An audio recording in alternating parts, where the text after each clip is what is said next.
محمد المصطفى وعلى آله المجتبى وأصحابه النجبى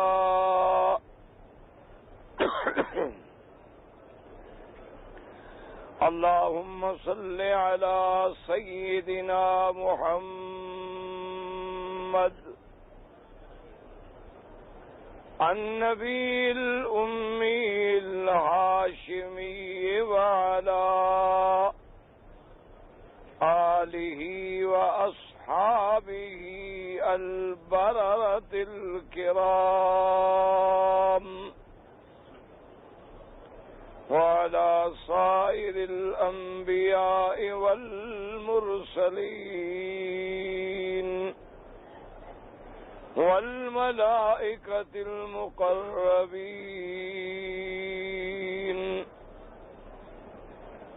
أما بعد فقد قال الله تبارك وتعالى في القرآن المجيد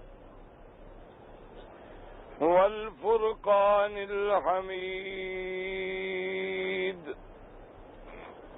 أعوذ بالله من الشيطان الرجيم بسم الله الرحمن الرحيم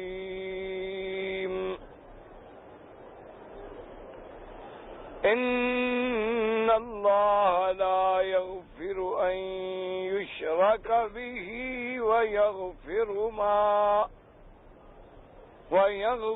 ما دون ذلك لمن يشاء ومن يشرك بالله فقد ضل ضلالا بعيدا قال النبي صلى الله عليه وسلم من مات لا يشرك بالله شيئا دخل الجنة أو كما قال النبي صلى الله عليه وسلم صدق الله العلي العظيم وصدق رسوله النبي الكريم ونحن على ذلك لمن الشاهدين ومن الشاكرين والحمد لله رب العالمين رب اشرح لي صدري ويسر لي أمري واحلل عقدة من لساني يفقهوا قولي سبحانك لا علم لنا إلا ما علمتنا إنك أنت العليم الحكيم برادران اسلام، واجب الاحترام بزرگوں، دوستوں اور بھائیوں، اللہ تبارک و تعالی کے کلام مقدس میں سے ایک آیت اور رحمت للعالمین سرکار مدینہ صلی اللہ علیہ وسلم کے فرامین مبارکہ میں سے ایک حدیث تلاوت کی ہے۔ دعا فرمائیں اللہ تبارک و تعالی اس عاجز کو صحت، عافیت کاملہ، دائمہ اور حق بات بیان کرنے کی توفیق عطا فرمائیں۔ اللہ تبارک و تعالی مجھے حق کہنے، آپ کو سننے، سمجھنے اور ہم سب کو مل کر حق پر چلنے کی توفیق عطا فرمائیں۔ پروردگار عالم تمام آنے والوں کی حاضری، حج، عبادت، زیارت منظور و مقبول فرمائیں۔ میں نے جو آپ کے سامنے آیت تلاوت کی ہے، اس آیت مبارک میں اللہ تبارک و تعالی نے توحید کی عظمت اور شرک کی کامل مذمت بیان فرمائی ہے۔ سب سے پہلی بات یہ سمجھ لیں کہ جس طرح کسی محل میں، مکان میں اس کی بنیادیں مضبوط نہ ہوں اوپر آپ عمارت سونے کی بھی بنا دیں، وہ عمارت غیر محفوظ ہوتی ہے۔ اسی طرح اسلام میں ہر مسلمان کے لیے بنیادی چیز جو ہے وہ عقیدہ ہے۔ عقیدہ ہی بنیاد ہے، عقیدہ ہی اساس ہے، عقیدہ ہی اصل ہے۔ اگر عقیدہ درست ہے، عقیدہ صحیح ہے، تو الحمدللہ باقی اعمال میں کوئی کمزوری ہے، کوئی کمی ہے، کوئی کجی ہے، اللہ کی رحمت سے بخشش کی امید ہے۔ اور اگر خدا نہ کرے کسی مسلمان کا عقیدہ غلط ہے، عقیدے میں جھول ہے، عقیدے میں لچک ہے، عقیدے میں کمزوری ہے، وہ ساری زندگی عبادت کرے، وہ ساری زندگی حج کرتا رہے، وہ ساری زندگی مکے مدینے میں گزار دے، وہ ساری زندگی نوافل پڑھے، اللہ کے ہاں اس کی عبادت ذرے کے برابر بھی قبول نہیں ہوتی اور اس کی قیامت میں نجات نہیں ہو سکتی۔ اس لیے سب سے پہلی چیز جو ہے عقیدہ ہے۔ اگر آپ غور کریں نماز کیا ہے، اسی عقیدے کا اظہار ہے۔ زکوٰۃ کیا ہے، اسی عقیدے کا اظہار ہے۔ حج کیا ہے، اسی عقیدے کا اظہار ہے۔ یہ سارے اعمال اللہ نے ایسے مقرر فرمائے ہیں کہ ہر مسلمان کا اعتقاد جو ہے، عقیدہ جو ہے وہ صحیح ہو جائے۔ ایک بات تو یہ رکھیں اور دل سے دعا بھی کر لیں، اللہ تمام آنے والوں کے عقیدے درست فرما دے۔ اللہ تبارک و تعالی تمام حاضرین اور تمام آنے والے حجاج معتمرین کو صحیح معنوں میں صحیح عقیدہ نصیب فرمائے۔ اب درود شریف پڑھ لیں تاکہ اللہ کی رحمت نازل ہو اور بات کہنے کی توفیق ہو۔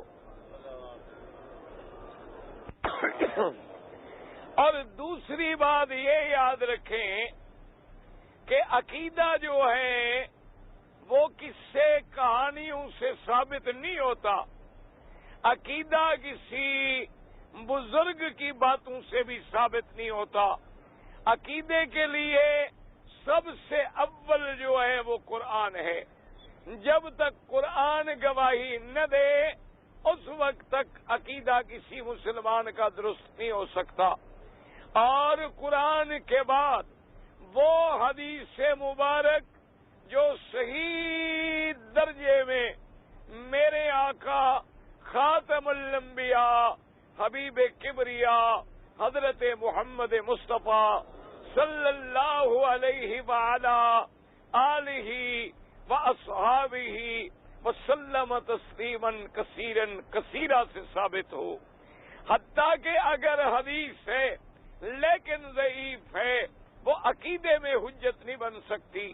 وہ فضیلت اعمال میں تو حجت بن سکتی ہے، فضیلت کعبہ میں تو حجت بن سکتی ہے، فضیلت مکہ میں تو حجت بن سکتی ہے، فضائل مدینہ میں تو حجت بن سکتی ہے، لیکن اللہ کے عقیدے میں، اس بات توحید میں اور اس بات عقیدہ صحیحہ میں حدیث ضعیف جو ہے وہ بھی حجت نہیں بن سکتی۔ تو اس لیے یہ دو باتیں جو ہیں دماغ میں رکھ لیں اور اس کے بعد سمجھیں کہ عقیدے کی بنیاد کیا ہے۔ سب سے پہلے تو جو میں نے آیت پڑھی ہے اس کو سمجھیں۔ اللہ نے فرمایا ان اللہ لا یغفر ان یشرک بہ وَيَغْفِرُ مَا دُونَ ذَلِكَ لِمَن يَشَاءُ۔ اللہ نے فرمایا کہ اللہ تبارک و تعالی فرماتے ہیں پکی بات ہے اللہ کسی مشرک کو معاف نہیں کریں گے، کسی مشرک کی مغفرت نہیں فرمائیں گے۔ اللہ یغفر ان یشرک بہ، شرک کے علاوہ اور جتنے گناہ ہیں جس کو بھی اللہ چاہے معاف کر دے، لیکن شرک والا گناہ کبھی معاف نہیں ہوگا۔ اور فرمایا وَمَن یُشْرِکْ بِاللَّهِ، اور جو بندہ اللہ کے ذات کے ساتھ شریک کرے فَقَدْ ضَلَّ ضَلَالًا بَعِیدًا، وہ گمراہ ہو گیا اور گمراہی میں بہت دور جا پڑا۔ اب اس کی نجات کا کوئی راستہ نہیں، اس کے بچنے کا کوئی راستہ نہیں۔ اس لیے یاد رکھے میرے آقا نے فرمایا کہ جو بندہ مر جائے اس کے عقیدے میں اگر ذرے کے برابر بھی شرک ہے، اللہ نے اس پہ جنت کو حرام کر دیا ہے، وہ کبھی جنت میں نہیں جائے گا۔ اور اسی طرح مدنی پاک نے فرمایا جو بندہ مر گیا اور اس نے اللہ کے ساتھ شریک نہیں کیا، فرمایا دخل الجنہ، وہ جنت میں سیدھا داخل ہوگا، اللہ اس کے باقی گناہ معاف فرما دیں گے۔ دعا کریں اللہ تبارک و تعالی ہم سب مسلمانوں کو صحیح معنوں میں عقیدہ نصیب کر دیں۔ یہ میں نے کل یاد رکھیں، کل تو خیر جمعرات تھی، کل درس نہیں تھا، اس سے پہلے عرض کیا تھا حج کی کتنی قسمیں میں نے بتلائی تھی؟ ہاں جی، اچھا یاد رکھو، حج کی بھی قسمیں 3 ہیں اور حج کے مہینے بھی 3 ہیں اور توحید کی قسمیں بھی 3 ہیں، یاد رکھ لو۔ حج کی قسمیں کتنی ہیں؟ 3۔ حج کے مہینے کتنی ہیں؟ 3۔ اور توحید کی قسمیں کتنی ہیں؟ 3۔ یاد رکھو، ہم سب کہتے ہیں نا توحید توحید توحید، کہ ہم موحد ہیں۔ پہلے سمجھے کہ توحید کی قسمیں کتنی ہیں۔ توحید کی قسمیں یاد رکھیں گے کتنی ہیں؟ 3 ہیں۔ پہلی قسم کیا ہے سمجھ لو، اس کو کہتے ہیں توحید ربوبیت۔ توحید یاد کر لو، توحید یہی کام آئے گا، باقی باتیں بعد میں کام آئیں گی۔ اگر عمل نہیں ہے تو امید ہے ہم بخشے جائیں۔ اگر آدمی گناہگار ہے، ایک صحیح حدیث ہے میرے پاک محمد مصطفیٰ کی، جب نام آئے میں نے کیا عرض کیا تھا؟ بھائی درود شریف تو پڑھا کرو۔ ایک تو حاجی درود نہیں پڑھتا، ایک دعا نہیں کرتا۔ دعا کیا کرو بھی اللہ آواز ٹھیک کرے، ہمت دے، صحت دے، چند دن کے آپ مہمان ہیں، ہم زیادہ سے زیادہ دین کی خدمت کر سکیں۔ اور یاد رکھا کریں ہمارا ایمان ہے کہ حاجی اگر دل سے دعا کرے وہ اللہ کبھی واپس نہیں کرتے۔ ایک بات سمجھ لو، کیونکہ اللہ کا فرمان ہے کہ میرا بندہ جب گھر سے نکلتا ہے واپس گھر جانے تک اب میرا مہمان ہے۔ کس کا مہمان ہے؟ تو اللہ کریم اپنے مہمان کی بات کو چھوڑ دیں گے؟ اس لیے ایک اللہ کے ولی، اللہ کے بزرگ، بہت بڑے اولیاء اللہ میں سے گزرے ہیں، عرفات کے میدان میں بیٹھے تھے اور ساتھی بھی ارد گرد آپ کے تلامذہ، آپ کے شاگرد، آپ کے مرید بھی بیٹھے ہوئے تھے۔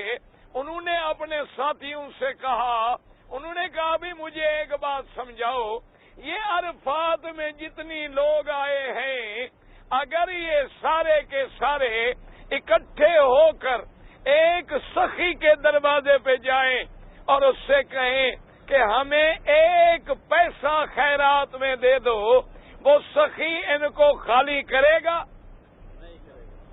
انہوں نے کہا کہ جناب کیسے خالی کرے گا؟ ہو بھی سخی اور اتنے لوگ دروازے پہ جائیں اور مانگے بھی کیا؟ ایک پیسہ، تو وہ سخی کبھی خالی نہیں کرے گا۔ تو فرمایا سن لو، اللہ عرفات میں آنے والوں کے سارے گناہ بخش دیں اور ان کے ساری دعائیں منظور کر لیں، اللہ کے خزانے میں ایک پیسے کی کمی بھی نہیں آئے گی۔ تو اللہ ان کو خالی کیوں کرے گا؟ اللہ ان کو واپس کیوں کرے گا کہ اس کے خزانے میں کمی نہیں آئے گی؟ تو اللہ تبارک و تعالیٰ بھی کسی کو خالی نہیں کرے گا۔ اور اسی طرح یاد رکھو، یہ بھی علماء نے لکھا ہے کہ عرفات میں جانے والا اگر شک کرے کہ میرے گناہ نہیں بخشے گئے تو وہ مسلمان نہیں ہے، وہ اسلام سے نکل جاتا ہے۔ اللہ نے بلایا اسی لیے ہے کہ آج اللہ اپنی مغفرت کے دریا بہا دیں گے اور سب کے گناہوں کو معاف کر دیں گے۔ اس لیے آپ دل سے دعا کر لیں کہ اللہ اس عاجز کو صحت دے، ہمت دے، آواز میں برکت دے، اور اللہ اپنی توحید کے بارے میں، مدنی سرکار کی رسالت کے بارے میں، صحابہ کی عظمت کے بارے میں، اہل بیت کی شان کے بارے میں، اولیاء اللہ کی حقانیت کے بارے میں، اسلام کی سچائی کے بارے میں، اور حج و عمرے کے احکام کے بارے میں زیادہ سے زیادہ خدمت کرنے کی توفیق دے۔ آپ دعا کریں گے تو گاڑی انشاءاللہ چلتی رہے گی۔ اب آپ سمجھیں توحید کی کتنی قسمیں ہیں؟ ہاں جی، 3 قسمیں۔ بھائی آپ آرام سے بیٹھ جائیں نا حضرت، کیا ہے آپ کو؟ کوئی بھی ہو حاجی، آپ جا کے ڈھونڈیں اس کو، ہم نے تو نہیں کہا کہ آپ ضرور بیٹھیں۔ اللہ بیٹھے جو آرام کے ساتھ۔ یاد رکھیں تقریر ہمیشہ سننے والوں کی وجہ سے ہوتی ہے۔ آپ کے دل میں اخلاص ہوگا تو اللہ ہمیں بھی کچھ کہنے کی توفیق دیں گے۔ اگر آپ میں طلب نہیں ہوگی تو ہمارا ذہن بھی منتشر ہوگا اور ہم بھی کوئی صحیح بات نہیں کہہ پائیں گے۔ یاد رکھو، ایک توحید ہے ربوبیت۔ کیا مانا؟ کہ رب کو رب مانے، خالق مانے، مالک مانے، آسمانوں کے بنانے والا، زمینوں کے بنانے والا، بندوں کے بنانے والا، ہواؤں کے چلانے والا، نظام عالم سنبھالنے والا، شمس و قمر چلانے والا، یہ سب توحید ہے، لیکن توحید ربوبیت ہے۔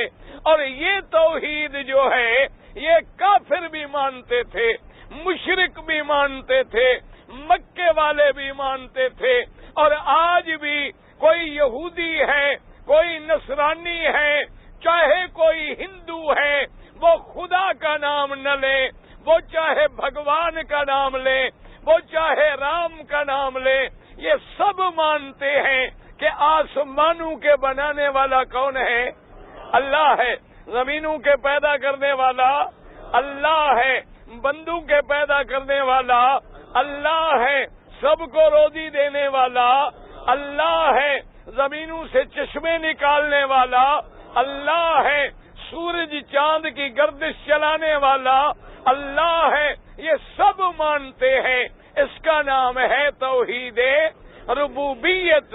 ایک نمبر آپ یاد کر لیں، اور یہ بات مکے والے حضور کے بڑے بڑے دشمن، ابو جہل اینڈ کمپنی، ابی لہب، ولید بن المغیرہ، عتبہ عتیبہ، شیبہ ربیہ، جتنے بڑے کافر گزرے ہیں وہ بھی یہ ساری باتیں مانتے تھے کہ خدا کون ہے؟ اللہ ہے۔ آسمانوں زمینوں کے بنانے والا کون ہے؟ اللہ ہے۔ ہوائیں چلانے والا کون ہے؟ اللہ ہے۔ یہ سارے قرآن میں موجود ہے۔ میرے اللہ نے قرآن میں حکم دیا، آمنہ کے لال محمد مصطفیٰ، سب کہہ دو صلی اللہ علیہ وسلم۔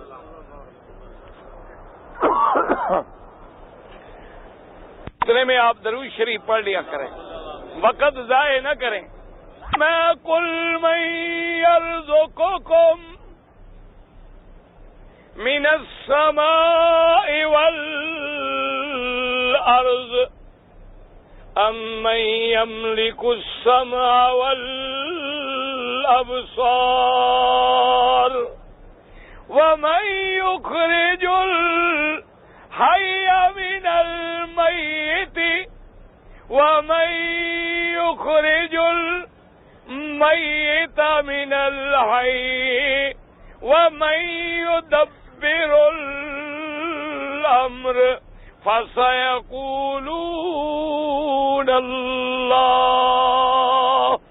اللہ نے فرمایا آمنہ کے لال، آپ ان مکے والوں سے، آپ ان کافروں سے، آپ ان مشرکوں سے سوال کریں کہ من یرزقکم، کون ذات ہے جو تمہیں آسمانوں سے رزق دیتی ہے، زمینوں سے روزی دیتی ہے، آسمانوں سے بارش برساتی ہے، زمین سے کھیتیاں اگاتی ہے۔ بیٹھ جائیں، ابھی مہربانی کریں۔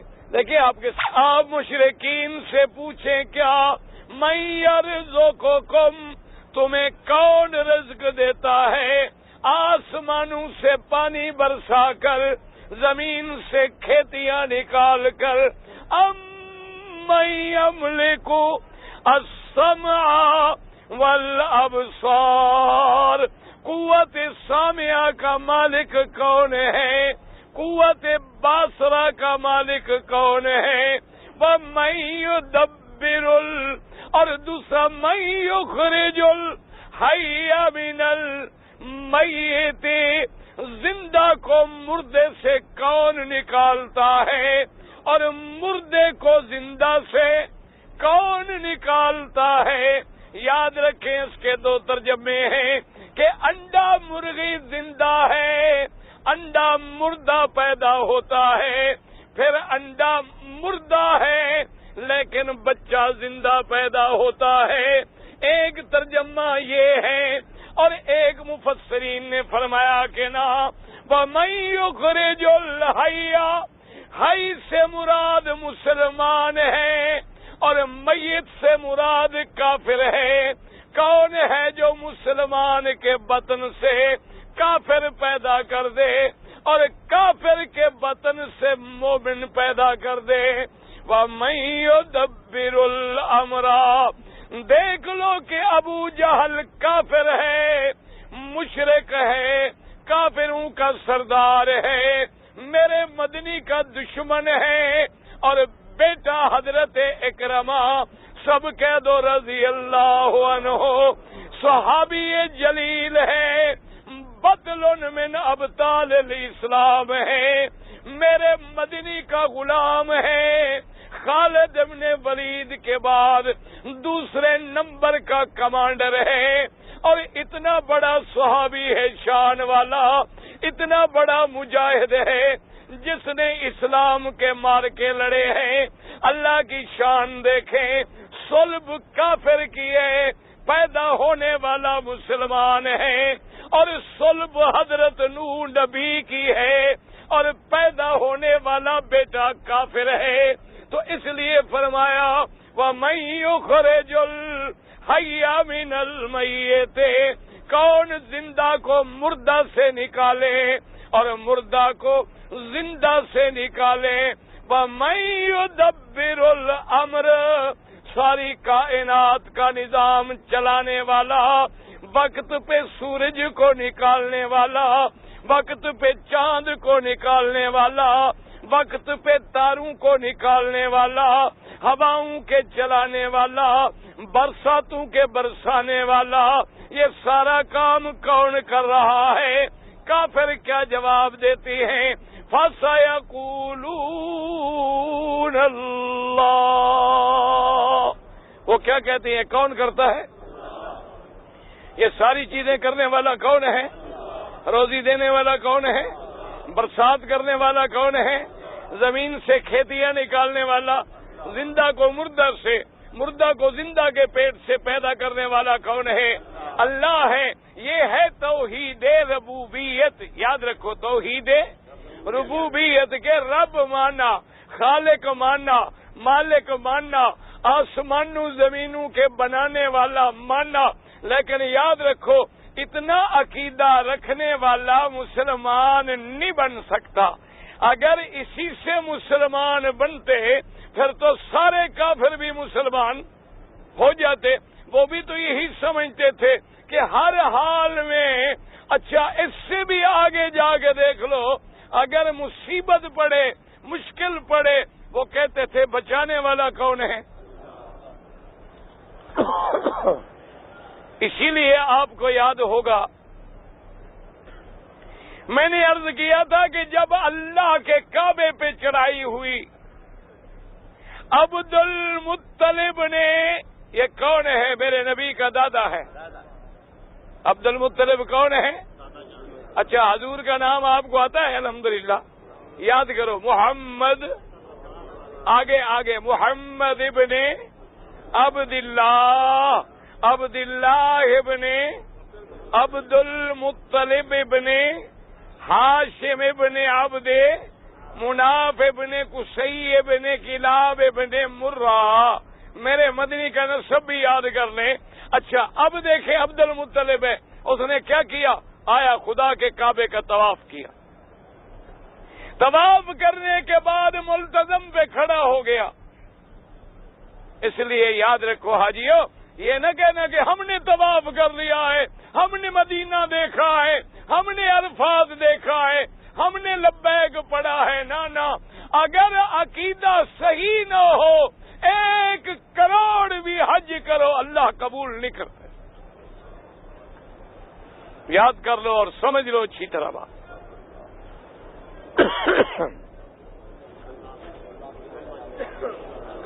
آ گیا ملتزم پہ کھڑا ہے اور کیا کہتا ہے؟ کہتا ہے یا اللہ, کافر ہے, مشرک ہے, لات عزا کا پجاری ہے, لیکن پکار کس کو رہا ہے؟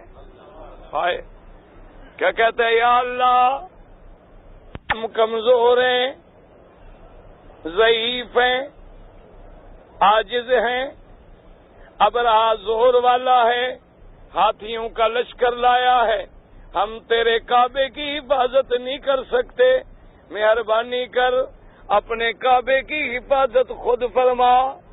کس سے مانگ رہا ہے؟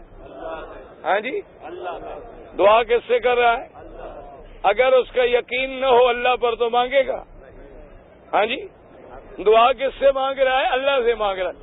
اس لیے حضرت اکرمہ فرماتے ہیں کہ میں حیران ہوا کہ کافر مشرک کشتی میں سوار ہیں اور بڑے بڑے سردار ہیں, اور کشتی پانی میں غوطے کھانے لگی, دریا کی موجوں میں پھنس گئی اور کشتی چکر لگانے لگی.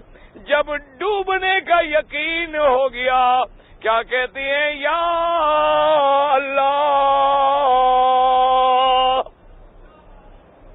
کس کو پکاریں؟ ہم چھوٹے تھے, مجھے یاد ہے, ہم سمجھدار تھے, یعنی 10 سال کی عمر ہوگی. بحری جہاز میں والد مرحوم کے ساتھ ہم حج پہ آ رہے تھے, اور بڑا جہاز ہوتا تھا, سفینہ حجاج, بحری جہاز تھا, اس میں ہم سوار تھے. اچھا خدا کی شان یہ ہے کہ ہمارا جو راستہ تھا, اسی راستے میں جو ایک بستر لگا ہوا تھا, اس پر ایک شیعہ تھا, کوئی شیعہ کا ملنگ تھا, وہ بھی وہاں بیٹھا ہوا تھا. حج میں تو جہاز میں تو ہر قسم کے آدمی آ جاتے ہیں. اب والد صاحب چونکہ نماز پڑھاتے جہاز میں, کبھی کبھی تقریر بھی کر دیتے, کبھی درس بھی دے دیتے. اس کو پتہ لگ گیا کہ بھی یہ سنی مولوی ہیں, تو جب ہم چھوٹے چھوٹے بچے تھے اس کے قریب گزرتے تو کہتے یا علی مدد. وہ ہمیں چھیڑتا. اب مر گیا, اللہ جانے, زندہ ہے تو خدا ہدایت دے. دیکھو نا, اللہ کے کعبے میں کسی کو بد دعا نہ کرنا. یاد رکھو, اللہ کے کعبے میں دعا کرو, اللہ جو بھٹک گئے ان کو ہدایت, جو تیرے نبی کے دشمن بن گئے ہدایت دے, صحابہ کے دشمن بن گئے ہدایت دے, اہل بیت ہدایت کے دشمن بن گئے، ہدایت دے۔ ائمہ فقہا کے دشمن بن گئے، ہدایت دے۔ ائمہ محدثین اولیاء اللہ کے دشمن بن گئے، اللہ ہدایت۔ یاد رکھ، کوئی تیرا دشمن بھی ہے، دعا مانگ، اللہ اس کو میرا دوست بنا دے، اللہ اس کی دشمنی کو بدل دے۔ یہ اللہ کا کعبہ رحمت مانگنے کے لیے ہے، کسی کی بربادی یا ہلاکت مانگنے کے لیے نہیں۔ سب کے لیے ہدایت کی دعا کریں۔ بہرحال ہم چھوٹے تھے، جب بھی ساتھ گزرتے وہ جناب ہمیں چھیڑتا، کبھی بلاتا، کبھی کہتا یا علی، کبھی کہتا یا علی مدد، کبھی کہتا مولا علی مدد، ہم بھی اس کو چھیڑتے اور گزر جاتے۔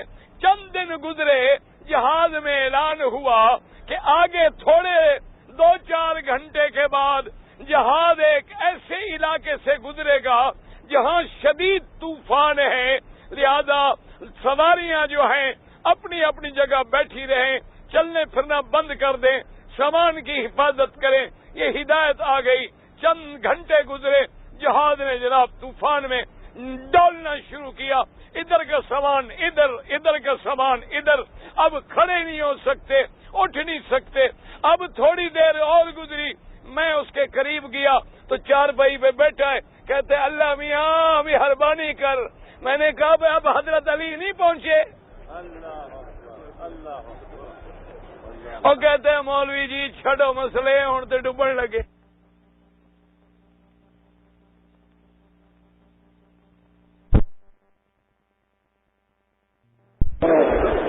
ہوں تو اسی ڈبن لگے ہاں، مرن لگے ہاں۔ اور اللہ کو دعا منگ مولوی چھیڑ نہ ہوں مینو، ہوں تو اسی مرن لگے، علی تے کربلا بھی نہیں پہنچا۔ میں کہ ہوں عقیدہ سمجھ آ گئے؟ کہتا ہے حضرت علی تو کربلا بھی نہیں پہنچے، حسین شہید ہو گیا، تو میرے پاس کہاں پہنچیں گے؟ بس دعا کرو اللہ بچائے۔ تو اس لیے یاد رکھیں، جب آدمی ڈوبنے لگتا ہے، کافروں کی بھی کشتی ڈوبنے لگی، اب کیا کہتی ہیں؟ یا اللہ، اللہ ہماری مدد کر۔ یہ مسئلہ کسی ہیر رانجھے میں لکھا ہوا نہیں، اللہ کے قرآن میں ہے۔ فَإِذَا رَكِبُوا فِي الْفُلْكِ دَعَوُا اللَّهَ مُخْلِصِينَ لَهُ الدِّينَ۔ اللہ نے فرمایا کہ جب سوار ہوتے ہیں کشتی میں اور کشتی ڈوبنے لگتی ہے، پھر خالص اللہ کو پکارتے ہیں۔ فَلَمَّا نَجَّاهُمْ إِلَى الْبَرِّ، میں تو سب کی سنتا ہوں، میں تو مومن کافر کی سنتا ہوں، میں تو اپنے پرائے کی سنتا ہوں، میں نیک صالح گناہگار کی سنتا ہوں، کیونکہ میں سب کا رب ہوں، میں سب کا خالق ہوں۔ اللہ فرماتی ہیں جب ہم نے نجات دی، ہم نے طوفانوں سے نکال کے ان کو خشکی پہ پہنچا دیا، اب توحید بھی بھول گئے، پکارنا بھی بھول گئے، اب لگے دوبارہ میرے ساتھ شریک بنانے میں۔ اس لیے سمجھے مسئلہ، پہلی قسم میں نے کیا کہی تھی؟ توحید کیا ہے؟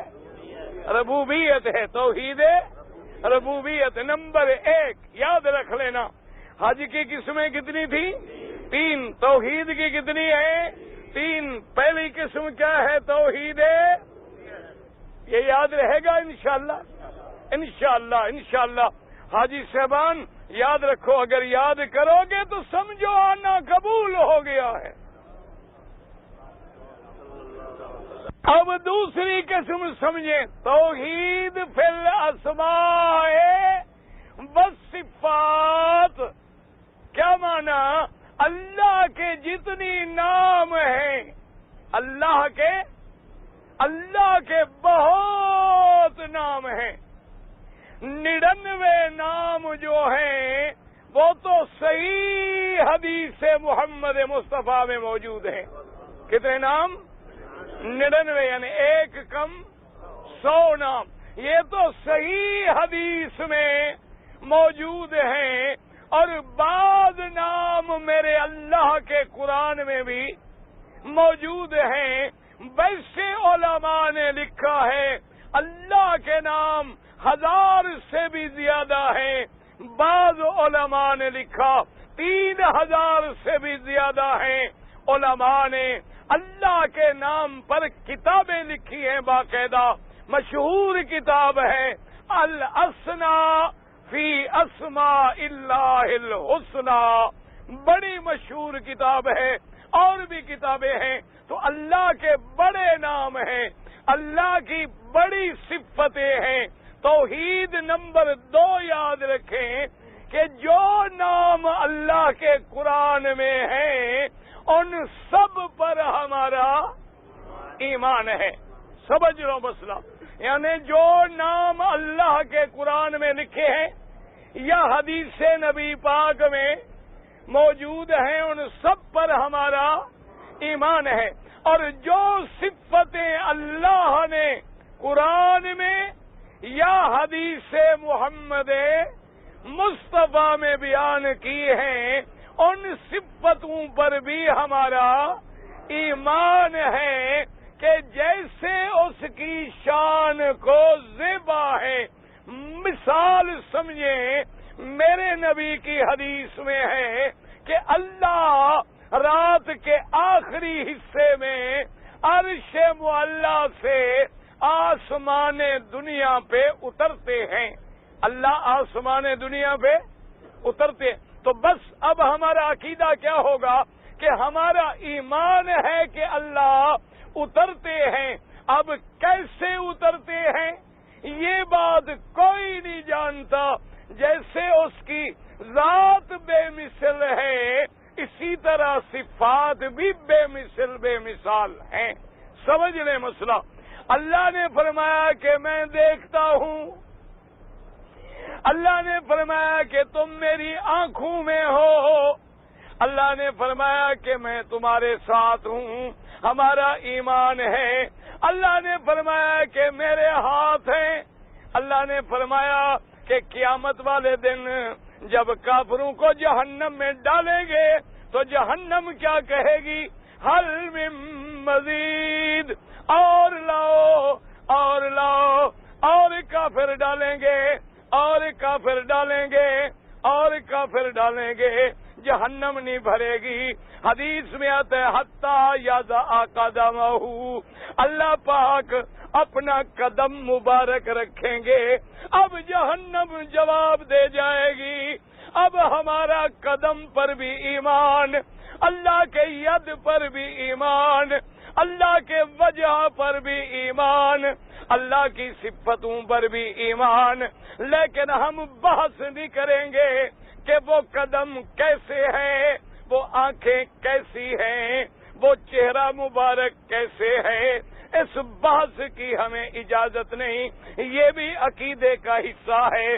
اللہ کی صفتوں کا انکار کر دے تب بھی مسلمان نہیں.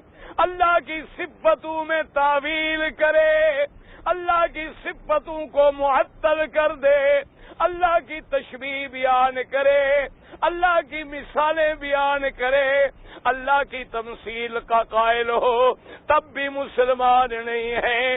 عقیدہ نمبر، توحید نمبر 2 کیا ہے کہ تیری ناموں پر، تیری صفتوں پر ہمارا ایمان ہے جیسے تو نے فرمایا ہے اور جیسے میرے پاک محمد مصطفیٰ سرکار مدینہ نے فرمایا ہے. بغیر تعویل کے، بغیر تشبیہ کے، بغیر تمثیل کے ہمارا ایمان ہے. اس کی ایک چھوٹی سی مثال سمجھ لیں تاکہ اللہ کرے تیرا عقیدہ درست ہو جائے. درود شریف تو پڑھ لیا کرو. اچھا، جنہوں نے درود شریف پڑھا ہے وہ بیٹھ جائیں، کھڑے رہیں تاکہ ان کو صدا ملے کہ درود نہیں پڑھتے. بچے کو طالب استاد کھڑا کر دیتے نا، بنچ پہ کھڑے ہو جاؤ. کھڑا کرتے ہیں سکول میں، ہم خود کھڑے ہوتے رہے بھائی. اچھا، اب سمجھیں مسئلہ کہ اللہ کے بارے میں قرآن میں ہے الرحمن، یاد رکھنا، الرحمن علی العرش استوى. اللہ یہ آسمان ہے. سمجھ لو مسئلہ ہے بڑا مشکل. توحید کا مسئلہ ہوتا بڑا کڑوا ہے، لیکن جب تک کڑوی دوا نہ ہو شرک کی صفرا نکلتی نہیں. ٹھیک ہے کہ نہیں؟ او بدعت والا میٹھا حلوہ کھا کھا کے اندر جو صفرا جم جاتی ہے نا جی، اس کے لیے پھر توحید کی کڑوی گولی نہ آئے تو صفرا ٹھیک نہیں ہوتی.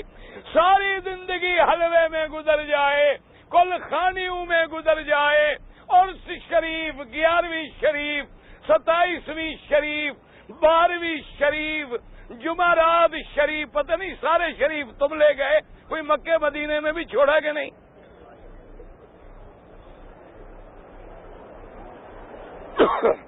اس لیے ایک بزرگ تھے فوت ہو گئے، اللہ ان کی قبر پہ رحمت کرے، شیخ القرآن فوت ہو گئے. فرمایا کرتے تھے مولوی مکی جہاں ساتھ شریف کا لفظ لگے ذرا ڈرنا. مزار شریف، روزہ شریف، باقی شریف نہیں ہے. کوئی عقل کی بات کیا کرو، سمجھو مسئلہ. اب یاد رکھو امام مالک، سب کہہ دو رحمت اللہ. اللہ یہ پتہ ہے کون ہے؟ امام دار الہجرہ ہے اور اتنا بڑا عاشق رسول ہے. مدینے کے حرم میں کبھی سواری پہ نہیں چڑھے. دوستوں نے کہا امام مالک کیا بات ہے؟ کہا مجھے حیا آتی ہے، یہاں محمد کے قدم لگے ہوں، میں کیسے سواری پہ چڑھوں؟ عاشق رسول ہے. دعا کر اللہ ہمیں عشق رسول نصیب کرے. دل سے دعا کر اللہ ہمیں سب کو صحیح معنوں میں عاشق محمد مصطفیٰ بنا دے. اللہ ہمیں حضور کی غلامی نصیب کرے. اور ایمان سے کہو یہ خدا کا کعبہ میرے سامنے ہے، میرا ایمان ہے. جس دل میں محمد کا عشق نہیں ہے، مدینے کا عشق نہیں ہے، پاک نبی کا عشق نہیں ہے، وہ کبھی مسلمان نہیں ہو سکتا. لیکن عشق کا معنی بدعت کرنا نہیں، عشق کا معنی شرک کرنا نہیں. اپنے عقیدے ٹھیک کریں. یہ وہ امام ہے جو مدینے والوں کا امام ہے، امام مالک رحمت اللہ علیہ. ایک دفعہ آپ حدیث پڑھا رہے ہیں، چہرے کا رنگ بدل جاتا ہے. آپ حدیث پڑھا رہے ہیں، پھر رنگ بدل گیا، پھر رنگ بدل گیا. کافی دیر گزری، جب حدیث ختم ہوئی شاگردوں سے کہا، اٹھا کے دیکھا تو کسی موذی چیز نے، بعض تاریخوں میں ہے بچھو نے، بعض تاریخوں میں آتا ہے کسی اور چیز نے کاٹا تھا. شاگردوں نے کہا حضور آپ پہلے فرما دیتے. کہا مدنی کی حدیث پڑھا رہا تھا، ہلتے ہوئے شرم آتی تھی کہیں بے ادبی نہ ہو جائے. دعا کر اللہ ہمیں یہ عشق نصیب کرے. ہم نے عشق سمجھا ہے کہ 12 ربیع الاول کو جھنڈیاں لگا لو بس عاشق بن. ہم نے عشق سمجھا ہے کہ بس خلاص. کتنا خرچ آتا ہے عاشق کو؟ نماز نہ پڑھو، روزہ نہ رکھو، انگوٹھے چوم لو اور جھنڈیاں لگا لو بس عاشق ہو گئے. نا عاشق میرے مدنی کا وہ ہے، یاد رکھو، جو نبی کی سنت پہ چلنے والا. اللہ سے دعا کر اللہ ہمیں سچا عاشق بنا. امام مالک سے ایک آدمی نے پوچھا، قرآن کہتا ہے کہ اللہ عرش پہ ہے، سمجھو مسئلہ عرش کیا ہے؟ 7 آسمان ہے، ساری زمین کے اوپر آسمان ایسے کبے کی طرح چھائے ہوئے ہیں جیسے تم مسجدوں میں کبا بناتے ہو. اور آسمانوں کے بعد سدرۃ المنتہا ہے، اور پھر اس کے بعد کیا ہے؟ کرسی ہے. آسمانوں کے اوپر کیا ہے؟ کون سی کرسی؟ اللہ کی کرسی. قرآن میں ہے کہ نہیں؟ وسع کرسیہ السماوات والارض. اب دیکھیں میرے مدنی پاک نے کرسی کے بارے میں سمجھایا. اس لیے میں نے عرض کیا تھا مسئلہ بڑا سخت ہے اور بڑا اہم ہے، پوری توجہ دماغ ادھر رکھو، یہ نہ ہو ادھر ادھر ذرا دماغ ہلا تو پھر مسئلے گڑبڑ ہو جاتے ہیں۔ اور ہمارے حاجی تو ماشاءاللہ ایسے بہادر ہیں، جو بھی مسئلہ بیان کریں کہہ دیتے ہیں مولوی مکی نے کہا۔ ایک دن میں دو حاجی لڑ رہے ہیں آپس میں باب ملک عبدالعزیز میں، اس نے کہا مسئلہ ایسا ہے، اس نے کہا نہیں ایسا ہے، اس نے کہا کیوں؟ انہوں نے کہا مولوی مکی نے کہا ہے۔ میں ساتھ کھڑا تھا، میں نے پوچھا مولوی مکی کو جانتے ہو؟ کہتے ہاں جی۔ میں نے کہا میں کون ہوں؟ کہتے پتہ نہیں۔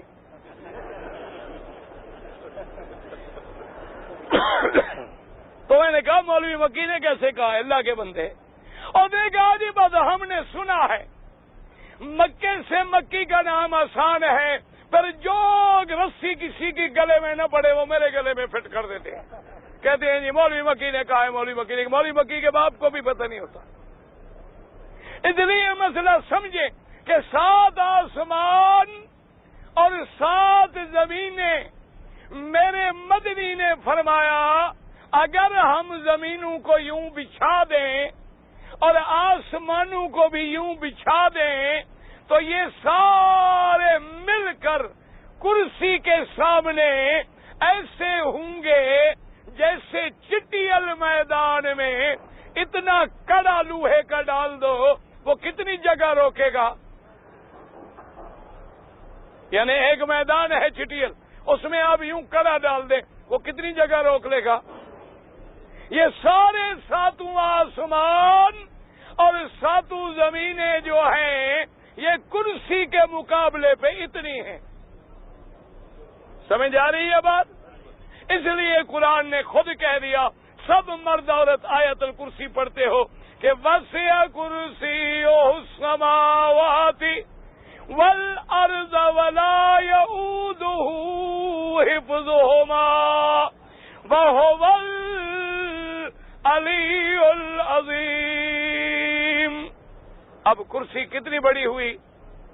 اچھا آگے سنیں، حضور نے فرمایا کہ اللہ کا عرش جو ہے اس کے مقابلے پر پھر یہ کرسی ایسی ہے جیسے اتنی کڑا ہو، عرش اس سے بھی بڑا ہے۔ اچھا خدا کی شان دیکھیں، عرش کے نیچے کیا ہے؟ رحمت، پانی کا دریا ہے، اور عرش میں مولا کریم خود قرآن میں کہتے ہیں واہ میرا اللہ، اور صفت کیا بیان کی ہے؟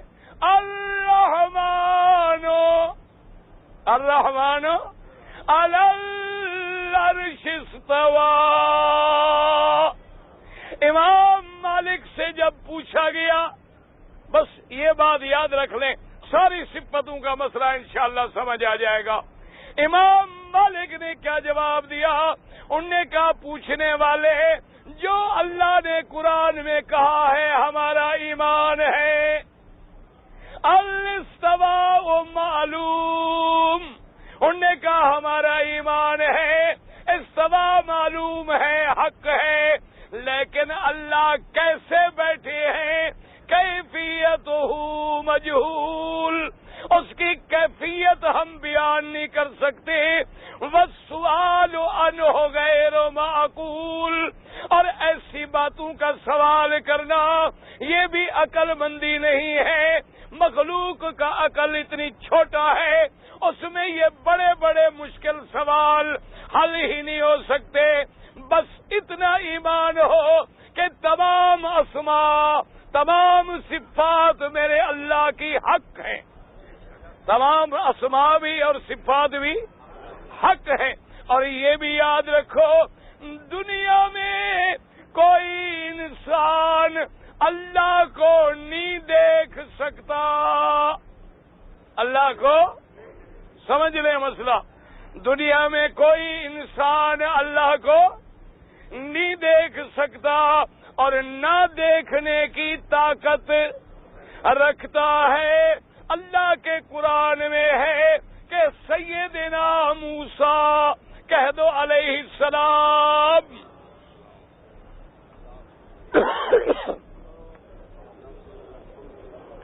اللہ اکبر، حضرت موسیٰ علیہ السلام کلیم اللہ ہیں، جن سے اللہ نے کلام کیا انہوں نے پتہ ہے کیا درخواست کی؟ اتنے میں درود شریف پڑھ لیں. رب ارنی انظر الیک. موسیٰ علیہ السلام نے درخواست کی اللہ میاں کلام تو فرمایا ہے، بات تو فرمائی ہے، اب مہربانی کر کے ذرا دیدار بھی کرا دیں، اپنا دیدار بھی کروا دیں. رب ارنی انظر الیک. پتہ ہے خدا نے کیا فرمایا؟ قال لن ترانی. موسیٰ تم ہرگز مجھے نہیں دیکھ سکتے، ولکن انظر الی الجبل. اس سامنے والے پہاڑ پہ نظر ڈالو، اس پہ میں اپنی تجلی ڈالتا ہوں. اگر تم میری تجلی بھی برداشت کر لو تو پھر شاید میرا دیدار بھی. اب جب اللہ نے تجلی ڈالی، قرآن کہتا ہے فلما تجلی ربہ للجبل جعلہ دکا فخر موسیٰ صعقا. اللہ نے تجلی ڈالی، پتھر پہاڑ ریزہ ریزہ ہو گئے. موسیٰ علیہ السلام جو کھڑے تھے بے ہوش ہو کے زمین پہ گر گئے. کافی دیر کے بعد ہوش آئی. ہوش آنے کے بعد کیا کہا؟ سبحانک. کیا کہا؟ کیا معنی سبحانک؟ پاک ہے تیری، پاک ہے تیری ذات. تبت الیک. میری توبہ، میرا اللہ مجھے معافی دے دو، میں پھر کبھی ایسا سوال نہیں کروں گا. تو یہ بھی عقیدہ رکھ لو کہ کوئی بندہ دنیا میں اللہ کو دیکھ نہیں سکتا اور نہ دیکھنے کی قوت طاقت رکھتا ہے. لیکن ساتھ یہ بھی عقیدہ رکھ لو، اپنے عقیدے صاف کر لو کہ قیامت والے دن اللہ پاک ہر مومن کو اپنی زیارت نصیب کریں گے. کہہ دو آمین. دعا کرو اللہ ہمیں بھی نصیب کرے. قیامت والے دن میرے مدنی رحمت للعالمین آقائے دو جہاں سرکار مدینہ رحمت دو جہاں بیٹھی ہیں. 14ویں کا چاند کھلا ہوا ہے. حضور نے فرمایا اپنے صحابہ سے، آپ نے فرمایا حل تشکون فی رؤیتہ. اس 14ویں کے چاند کے دیکھنے میں تمہیں کوئی شبہ ہے؟ صحابہ نے کہا حضور بالکل کوئی شبہ نہیں ہے. پہلی رات کے چاند میں شبہ ہو سکتا ہے لیکن 14ویں رات کے چاند میں کوئی شبہ نہیں ہو سکتا. آپ نے کیا فرمایا؟ انکم سترون ربکم ولا تضامون فی رؤیتہ. قیامت والے دن تم سارے ایمان والے اپنے رب کی زیارت کرو گے اور اس میں کوئی شک بھی نہیں ہوگا جیسے 14ویں کی رات کی چاند میں کوئی شک نہیں ہوگا.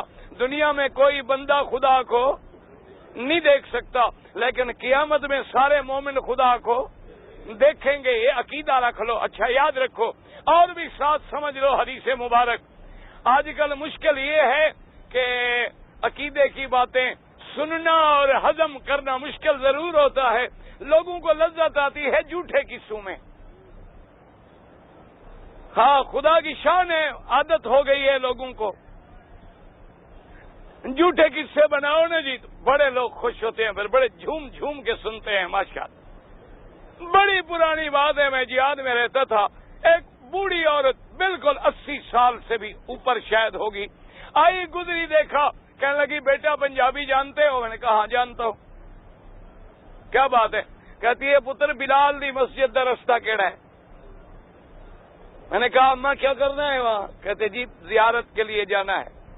80 سال کی بوڑھی پہاڑ پہ چڑھ رہی، جا کہاں رہی ہے؟ حضرت بلال کی مسجد.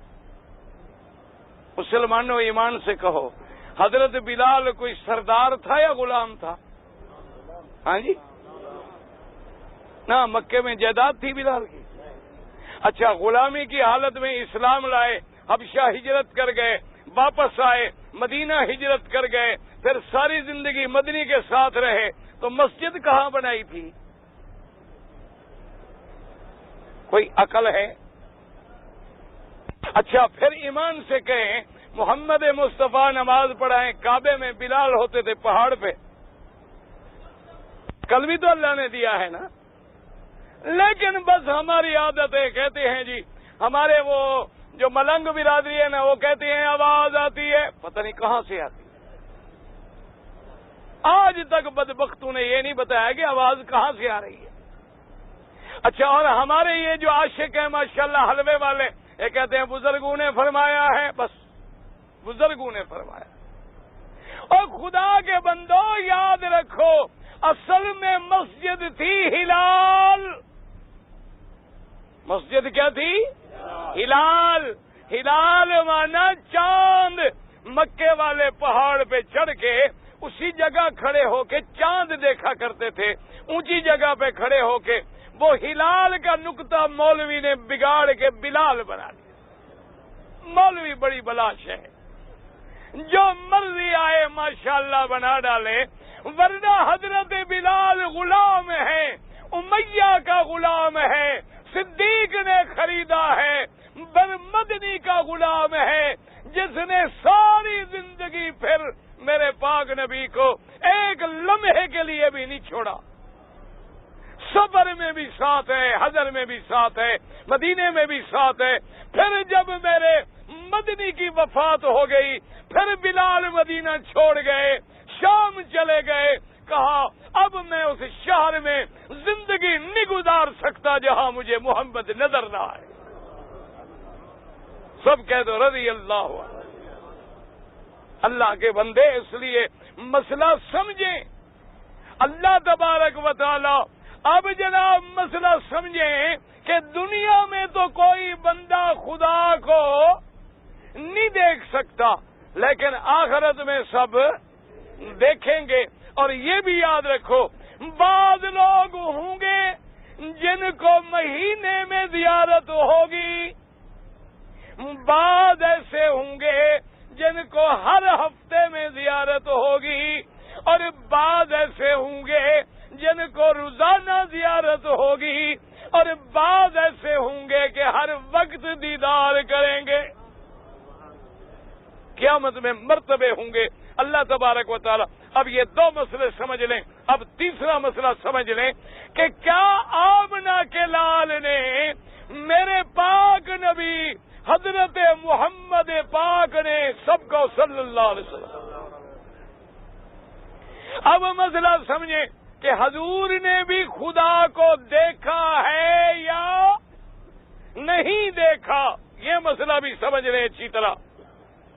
مصیبت یہ ہے کہ ہم کیا جانیں۔ میں ابھی آپ کے ملک میں سفر میں تھا، بڑا لمبا سفر تھا، تقریباً 16-17 گھنٹے کی ڈرائیو کا سفر تھا۔ میں نے ساتھیوں سے پوچھا، 5-6 کاریں تھی دوستوں کی، میں نے کہا بھی کسی کے پاس کوئی نعت ہو، کوئی قرآن کی ٹیپ ہو تو دے دو، اتنا لمبا سفر ہے، آدمی تنگ آ گیا، کوئی گاڑی میں ٹیپ لگا دیں، قرآن سنتے جائیں۔ انہوں نے ایک ٹیپ دی، کسی نعت خان کی تھی، اور وہ نعت خان بھی ماشاءاللہ یعنی کسی کچی بچی جماعت کا نہیں، بڑے اہل توحید والوں کا نعت خان ہے۔ نام میں نہیں لیتا، کسی کی غیبت نہ ہو جائے، اللہ گلے سے بچائے۔ مقصد تو ہدایت ہے، مقصد اعتراض نہیں۔ اس کی نعت جو لگی تو اس نے حضور کی معراج پہ نعت پڑھی، پنجابی زبان کا وہ شاعر بھی ہے، نعت خان بھی ہے۔ نعت شروع یہاں سے ہوئی کہ چم چم کے تلیاں نبی نو جگایا، یعنی حضرت جبریل آئے اور حضور کو جگایا۔ پنجابی تو آپ کوئی سمجھیں گے، کوئی نہیں سمجھیں گے۔ مقصد یہ ہے کہ اچھا، سب سے پہلی بات یہ ہے کہ کتنا بڑا جھوٹ ہے، کون سی کتاب میں لکھا ہے کہ جبریل نے حضور کے پاؤں کو بوسہ دیا؟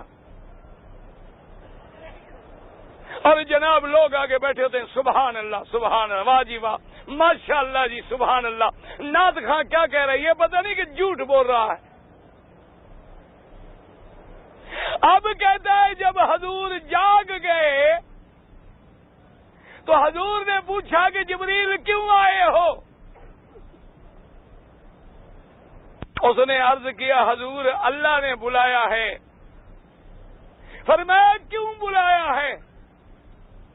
یعنی انکوائری ہو رہی ہے جبریل کی۔ اچھا آیا خدا کی طرف سے غریب آگے انکوائری میں پھنس گیا۔